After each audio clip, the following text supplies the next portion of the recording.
साथियों, जात के विनाश में पिछले वीडियो में आपको बताया था कि बाबा साहब ने कहा है सामाजिक अत्याचार की अवहेलना जो करता है वो उस राजनेता से ज़्यादा साहसी है जो राज की अवहेलना करता है।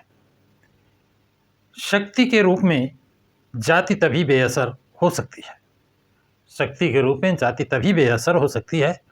हम कहते हैं अंतरजातीय भोजन और अंतरजातीय विवाह जीवन की सामान्य घटना हो जाए, यही तो जड़ है, बीमारी है। यही बीमारी की जड़ है। जाति के विनाश अपने आप हो जाए तो उसी क्रम को आगे बढ़ाते हुए आज कहते हैं कि लेकिन आप जो दवा पिलाना चाह रहे हैं, क्या वो रोग की सही दवा है? अपने आप से ये सवाल पूछिए, आखिर बात क्या है कि अधिकांश हिंदू ना तो एक साथ बैठकर खाते पीते हैं और ना ही एक दूसरे के परिवार में विवाह करते हैं। क्या बात है कि आपका उद्देश्य लोकप्रिय नहीं हो सका? आपका जो उद्देश्य है वो लोकप्रिय क्यों नहीं हो सका? क्योंकि आप एक साथ बैठकर खा पी नहीं सकते हैं, आप एक दूसरे परिवार में विवाह नहीं कर सकते हैं। तो क्या कारण है कि आपका उद्देश्य लोकप्रिय नहीं हो सकता? आगे कहते हैं इस प्रश्न का एक ही उत्तर हो सकता है और वो ये है कि अंतर्जातीय भोजन और अंतर्जातीय विवाह को वो आस्थाएं और सिद्धांत घृणा की निगाह से देखते हैं जिन्हें हिंदू पवित्र मानते हैं। अंतर्जातीय भोजन यानी एक जात दूसरी जात के साथ बैठकर खाए, अंतर्जातीय विवाह एक जात दूसरी जात में रोटी बेटी का संबंध करें, इसे हिंदू पवित्र मानते हैं, घृणा की निगाह से देखते हैं। दो चीज़ें, ये आस्थाएं ऐसी हैं जिसे लोग घृणा की निगाह से देखते हैं कि नहीं, हम एक साथ बैठकर खा नहीं सकते, अंतर्जातीय भोजन नहीं कर सकते, ना अंतर्जातीय विवाह कर सकते, इसे घृणित मानते हैं। जाति ईंट की दीवार या कांटेदार तार की बाड़ जैसी कोई भौतिक चीज़ नहीं है जो हिंदुओं को एक दूसरे के निकट आने से रोक रही है। यानी ईंट की दीवार नहीं है या ना कांटेदार तार है कि जाति जो हिंदुओं को एक दूसरे के पास आने से रोकती है, और इसीलिए उसे ढा गिराना है, इसलिए उसे उस दीवार को ढा देना है, गिरा देना है, और इसलिए जाति को गिराना है। जाति एक धारणा है, एक मना स्थिति है। अतः जाति के विनाश का मतलब किसी भौतिक बाधा का विनाश नहीं है, इसका मतलब है धारणा में परिवर्तन या धारणा में परिवर्तन। अगला बिंदु कहते हैं जाति बुरी हो सकती है। जाति आदमी को इस आचरण तक ले जा सकती है कि एक दूसरे आदमी के साथ अमानवीयता का बर्ताव करें, लेकिन फिर भी यह स्वीकार करके चलना होगा कि हिंदू जाति का पालन इसलिए नहीं करते हैं कि वो स्वयं अमानवीय या गलत इरादे के लोग हैं। वो जाति का पालन इसलिए करते हैं कि वो गहरे रूप से धार्मिक हैं। यह लोगों की गलती नहीं है कि वो जाति का पालन कर रहे हैं। मेरी राय में दोष उनके धर्म में है, यानी वो जाति का पालन कर रहे हैं, इसमें दोष नहीं है। दोष कहाँ है? तो आप कहते हैं दोष है धर्म में, जिनमें उनमें जाति की भावना भरी है। जाति की भावना किसने भरी है? धर्म ने। अगर ये सही है तो स्पष्टता जिस शत्रु से आपको मुठभेड़ करनी है, अगर ये बात सही है तो शत्रु कौन है? धर्म। और जिससे आपको मुठभेड़ करनी है वो कौन है? धर्म। वे लोग नहीं है जो जाति का पालन करते हैं। मुठभेड़ किससे करना है? धर्म से। और जो जाति को मानते हैं उनसे आपको मुठभेड़ करनी है। वो मुठभेड़ अब उनसे नहीं करनी है जो जाति को मानते हैं, क्योंकि जाति का शस्त्र क्या है? जाति का बेस क्या है? धर्म। वो लोग नहीं हैं जो जाति का पालन करते हैं, वो आपके शत्रु नहीं है, बल्कि वो शास्त्र है, वो धर्म शास्त्र है जो उन्हें इस जात पर आधारित धर्म की शिक्षा देते हैं। कौन? वो शास्त्र जो धर्म की शिक्षा देते हैं, जो शिक्षा जात पर आधारित है। जात आधारित धर्म की शिक्षा देते हैं। वो शास्त्र इसके शत्रु हैं। शास्त्र ही सारी बीमारी की जड़ है। अंतर्जातीय भोजन और अंतर्जातीय विवाह को मान्यता न देने के लिए लोगों की आलोचना करना या उनकी हंसी उड़ाना, अथवा समय समय पर अंतर्जातीय भोज का आयोजन करना या अंतर्जातीय विवाह का उत्सव मनाना अभिलक्षित लक्ष्य की प्राप्त करने की दृष्टि से व्यर्थ है। यानी अंतर्जातीय भोज कर लो या अंतर्जातीय विवाह कर लो, लेकिन यह लक्ष्य को प्राप्त करने की दृष्टि से बिल्कुल बेकार है, व्यर्थ है। असली इलाज है शास्त्रों की पवित्रता में विश्वास को समाप्त करना। शास्त्र, जो धार्मिक शास्त्र हैं, इनकी पवित्रता में विश्वास करना खत्म करिए। इनको पवित्र मत मानिए। ये आपको धर्म के नाम पर जातियों में बांट रहे हैं, डिवाइड कर रहे हैं, कमज़ोर कर रहे हैं। इसलिए इनकी पवित्रता नहीं, शास्त्रों को नष्ट करिए। आगे कहते हैं, बाबा साहब कहते हैं, अगर आप शास्त्रों को लोगों के विश्वासों और मतों को एक खास ढांचे में ढालते रहने की इजाज़त देते हैं तो आप सफल होने की उम्मीद कैसे कर सकते हैं? क्या कहा? समझने की बात है। अगर आप शास्त्रों को विश्वासों और मतों को एक खास ढांचे में ढालते रहने की इजाज़त देते हैं कि उनको ऐसे नहीं, ऐसा करना चाहिए, तो आप सफल होने की उम्मीद बिल्कुल ना करें। जब शास्त्रों को मानेंगे, उन पर विश्वास करेंगे, उसके अनुसार चलेंगे, तो आप ये उम्मीद न करें कि आप जात तोड़ने में, जात का विनाश करने में सफल हो सकते हैं।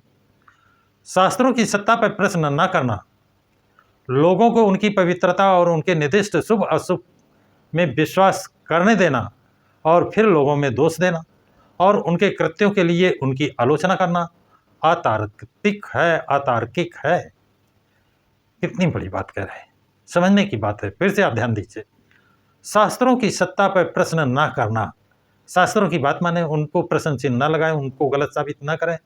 लोगों की उनकी पवित्रता और उनके निर्दिष्ट शुभ अशुभ पर विश्वास करने देना, यानी शास्त्र जो कहें ये शुभ है, ये अशुभ है, उसको मानते रहना, लोगों को मानने देना, विश्वास करना और फिर लोगों को दोष देना।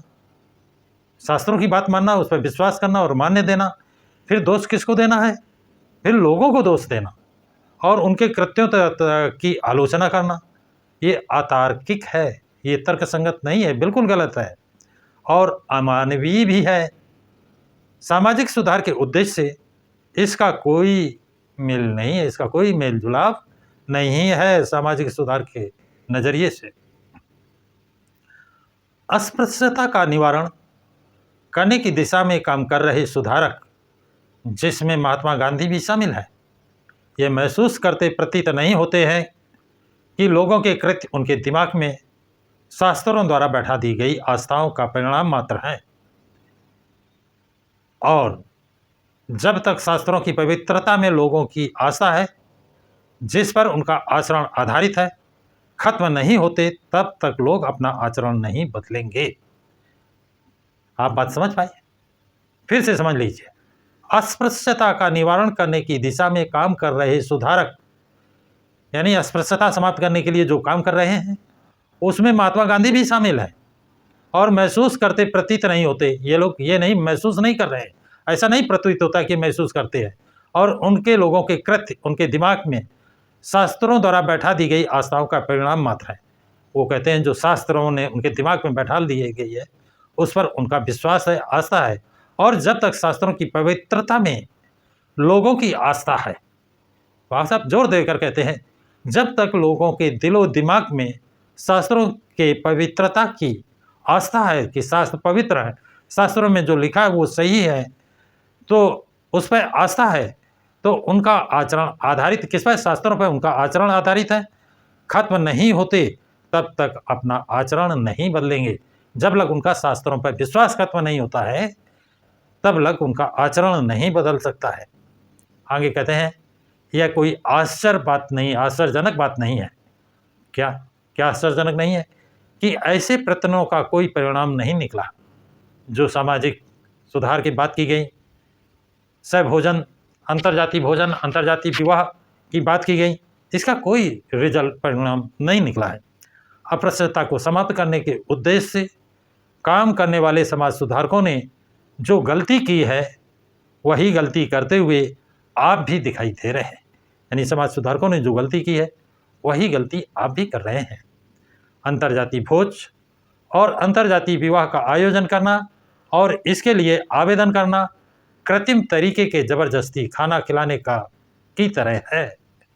यानी ये जो कृत्रिम तरीके से यानी अंतर्जातीय भोजन कराना, अंतर्जातीय विवाह कराना, ये बिल्कुल उसी तरह है जैसे ज़बरदस्ती खाना खिलाने, कृत्रिम तरीके से, बनावटी तरीके से खाना खिलाना है। प्रत्येक पुरुष और स्त्री को शास्त्रों की गुलामी से मुक्त करो, कहते हैं बाबा साहब। कहते हैं प्रत्येक व्यक्ति को और स्त्री को शास्त्रों की गुलामी से मुक्त करो, उनके दिमागों को शास्त्रों पर आधारित विद्यागत धारणाओं से आज़ाद कर स्वच्छ करो, तब वो पुरुष या स्त्री अपने आप अंतर्जातीय भोज और अंतर्जातीय विवाह करने लगेंगे। यानी उनको जाति बंधन से, धार्मिक बंधन से, शास्त्रों के बंधन से मुक्त करिए। जब इनसे मुक्त हो जाएंगे तो अपने आप अंतर्जातीय भोज और अंतर्जातीय विवाह करने लगेंगे। आपको उन्हें कहने की ज़रूरत नहीं पड़ेगी कि आप ऐसा करें। अगला कारण जो बाबा साहब बताते हैं, कहते हैं झूठ का सहारा लेना बेकार है। लोगों से ये कहना बेकार है कि व्याकरण समझ ढंग से पढ़ा जाए या तार्किक ढंग से व्याख्या की जाए। यानी झूठ का सहारा लेना भी बेकार है। लोगों से ये कहना बेकार है कि व्याकरण समझ ढंग से पढ़ा जाए, तार्किक ढंग से व्याख्या की जाए। तो शास्त्र वो नहीं कहते जो वो समझते हैं। व्याख्या सही की जाए तो कहते हैं शास्त्र वो नहीं कह रहे हैं जो वो समझते हैं। महत्व इस बात का है कि लोग शास्त्रों में लिखे हुए को और खुद कैसे समझते हैं। शास्त्रों में लिखा है उसे वो खुद कैसे समझते हैं। लोग शास्त्रों में लिखे हुए को खुद कैसे समझते हैं। आपको वह स्टैंड लेना होगा जो गौतम बुद्ध ने बुद्ध धर्म की स्थापना की थी, वेदों को खारिज करते हैं। यानी जब गौतम बुद्ध ने बौद्ध धर्म की स्थापना की थी तो उन्होंने वेदों को खारिज कर दिया था। ब्राह्मणवाद तथा वर्णाश्रम व्यवस्था का निषेध कर दिया था। अंबेडकर ने अपनी किताब बुद्धा और उनका धम्म में विस्तार से बौद्ध धर्म के सिद्धांतों के बारे में बताया है। उनके अनुसार बुद्ध अनिश्वरवादी थे, किसी ईश्वरीकृत धार्मिक ग्रंथ में विश्वास नहीं करते थे। करुणा और ममता उनका बुनियादी मूल्य था। प्राणी मात्र के प्रति प्रेम और करुणा उनके सिद्धांतों का मूल में है। अंबेडकर ने अपनी किताब हिंदू नारी उत्थान और पतन में प्रमाण और तर्कों के आधार पर यह स्थापित किया है कि बुद्ध स्त्री पुरुष समता के हिमायती थे। वह यह भी कहते हैं कि स्वतंत्रता, समता, समानता और बंधुता की शिक्षा उन्होंने बुद्ध धर्म से प्राप्त की थी। स्वतंत्रता, समानता और बंधुता की शिक्षा किससे प्राप्त की थी? बुद्ध धर्म से प्राप्त की थी। किसने? डॉक्टर अम्बेडकर ने। डॉक्टर अम्बेडकर कहते हैं कि आपको वह स्टैंड लेना होगा, उस बात को मानना होगा जो गुरु नानक ने लिया था। अब गुरु नानक ने क्या लिया था? कहते हैं गुरु नानक सिखों के प्रथम गुरु थे। वह सिख धर्म के संस्थापक माने जाते हैं। उनके अनुयायी उन्हें गुरु नानक देव जी, बाबा नानक और नानक शाह नामों से संबोधित करते हैं। सिखों के जिन गुरुओं में वो पहले गुरु हैं, उनके जन्मदिन को गुरु पर्व के रूप में मनाया जाता है। उन्होंने समानता, भाईचारे पर आधारित प्रेम, मानवीय अच्छाई और मूल्यों पर आधारित सामाजिक, आध्यात्मिक और राजनीतिक जीवन की नींव रखी थी और जाति व्यवस्था को खारिज किया था। गुरु नानक की वाणियों में गुरु ग्रंथ साहब में संग्रहित किया गया है। गुरु नानक की वाणियों को गुरु ग्रंथ साहब में संग्रहित किया गया है। सिखों का ये पवित्र ग्रंथ है। सिख समुदाय किसी ईश्वर की मूर्ति की पूजा आराधना नहीं करता है, गुरु ग्रंथ साहब की आराधना करते हैं। आपको सिर्फ शास्त्रों का परित्याग ही नहीं करना है। बाबा साहब क्या कहते हैं फिर सिर्फ आपको शास्त्रों का परित्याग ही नहीं करना है, बल्कि उनकी सत्ता को भी अमान्य करना है। यानी उनको तो परित्याग करना ही करना है, उनकी सत्ता का भी अमान्य करना है, उनका भी परित्याग करना है, जैसा बुद्ध और नानक ने किया था। आपको हिंदुओं को ये कहने का साहस सजोना होगा, ये कहने का साहस सजोना होगा कि उनके धर्म में त्रुटि कहाँ है। जिस धर्म ने उनके दिमाग में जात की पवित्रता की धारणा पैदा की है, क्या आप ये साहस दिखा पाएंगे? ये पूछते हैं बाबा साहब, क्या आप वो साहस दिखा पाएंगे? क्या आप गौतम बुद्ध की तरह और गुरु नानक की तरह इन धर्मशास्त्रों को, जातियों को त्याग कर देंगे? न तो गौतम बुद्ध ने धर्मशास्त्रों को माना है, न जाति को माना है, न वेदों को माना है। उसी तरह गुरु नानक ने न वेदों को माना है, न शास्त्रों को माना है, न देवी देवताओं को माना है। सिख लोग गुरु नानक की उपासना करते हैं, उनकी पूजा करते हैं। तो क्या ये साहस आप लोग दिखा पाएंगे? तो साथियों, ये जानकारी आप लोगों को कैसी लगी है? आपके क्या कमेंट्स है इस पर? इस जानकारी में जो आप कमेंट्स अपने ज़रूर लिखें तथा वीडियो को लाइक और शेयर करें।